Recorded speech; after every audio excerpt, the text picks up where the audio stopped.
Mike Anderson with the Reno Fly Shop here again, doing another tying tutorial. This is the Balanced Leech. This is a go-to pyramid fly for this time of year. We are just into December. The Balanced Leech will fish well kind of mid to end of November all the way through January and starting into February. That's when the midge bite will really start to pick up. But this is a great fly for all reservoirs, and not just trout too. I've caught smallmouth bass on this fly, and then obviously taking it up to some of our local lakes and reservoirs and doing just fine on the local rainbow and brown population. So the reason we call it a balanced leech is because it'll ride in the water roughly like this. You can see the eye of the hook is actually bent up 90 degrees right in roughly the first quarter of the fly. And the way that it stays balanced is we have this weight pushed way far forward in front of the eye that gives it this nice balance. And it is just a super effective pattern, whether it's under an indicator or if you're going naked style with a loop knot. Just a super effective fly. So we are going to tie it up today. The hook is a 90-degree jig in a size 8. We're using 140 denier thread. So we'll just start off by giving a pretty open turn thread base. This is going to give our pin something to kind of grab onto. Instead of having a nice smooth surface, we're going to give it a little jagged of a surface. The pin we sell at the shop, okay, just a balancing pin.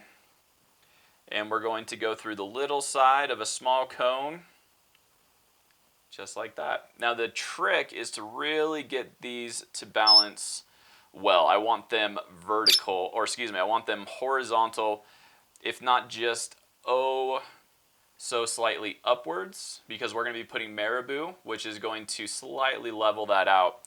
So we do want a roughly horizontal fly though. So what I'll do, nice thread base to kind of hold it all, and I'll usually take one of my flies that I know is balanced well. I'll line up the ends, look, perfect, we're all lined up.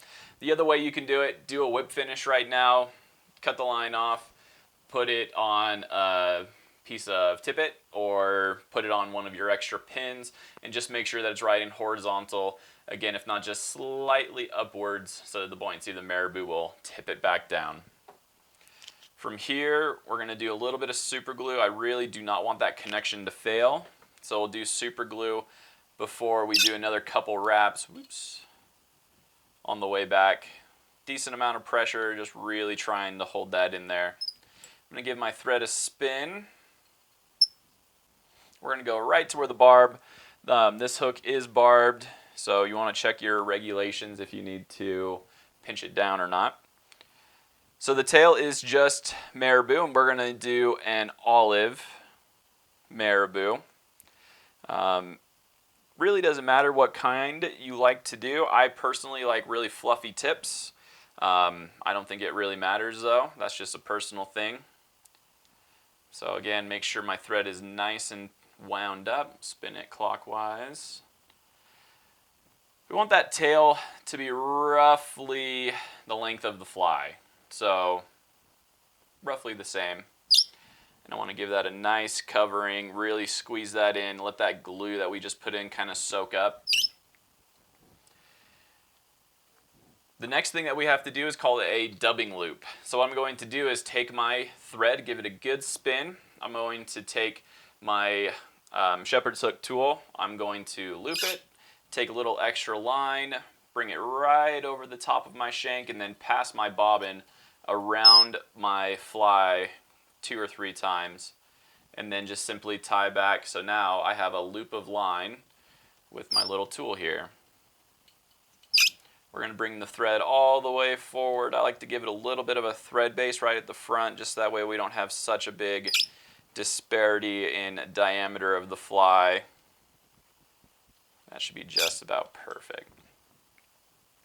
So the material that we use is a semi-seal that has a little bit of ice dub in it, just a little bit of flash and contrast, just enough to really catch those trout's eyes. Now, when you're tying this fly, you really, really want to make sure that you do not overdress it. Do not put too much dubbing into your loop here. So it's something that you're really going to have to focus on. Kind of play with how much you put in, but we don't want a ton. If anything, I want this fly to be more see-through than anything else. So I come back to my thread, I find my loop. Now typically once it's sitting here, it's going to spin a bit, so I am unspinning it. And then we're going to load up the loop. Okay. Now semi-seal is a very thin fiber. It's pretty long too. So I want to make sure that I have it pretty much 50-50 pinched all the way down. We're looking for a good 3-inch section here. And like I said, do not overdress it. We should be able to see through most of the fly. So from here, I just give it a nice spin. As it coils up, it's going to get nice and tight and captured. We're going to take a little dog brush and just kind of loosen everything up, give it a nice openness. You don't want to do that too hard though, or else you're going to pull out a lot of fibers. Then from here, we're just going to bring our dubbing loop forward. Helps a little bit if you don't have as much tying thread out. And we're going to roughly palmer this forward, not in touching terms, but pretty close. I really want to make sure that we're not going to show off the middle of the fly here. So just enough to stay nice and compact. And then a little bit denser up by the collar is not a bad thing. So I kind of really focus on maybe pulling back and doing 1 or 2 little extra spins here. So to tie it off, I do 1 wrap behind my shepherd's hook, 1 in front, go behind again, another 1 in front, and then I'm going to put pretty good pressure on my shepherd's hook, and I'm going to do some wraps right in front of my loop, and then give it a little tug, give it some more spins, a little tug, some more spins, oops, a little tug. And what this is doing is it's sending that thread into the cone a little bit, so that way we can secure that cone so it doesn't want to shake and rattle and move around, but also to where we're not going to build up a huge collar. Go ahead and trim off our loop. And then from here, just a nice easy whip finish. We're going to do a 3-turn. Give it a nice check. Do it again.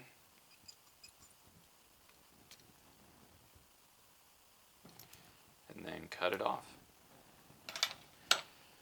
So there we go. The Balanced Leech. Great fly for Pyramid Lake when we are heading into the winter. Great fly for a ton of species, especially if you like fishing under an indicator, or if you like to be a little more active in your presentation, you're going to do that naked style. Just a great fly. All of the materials are in a kit. You can be found at renoflyshop.com and also at our store, Reno Fly Shop. So go ahead and tie this up. Hope it brings you good luck. Have a good one.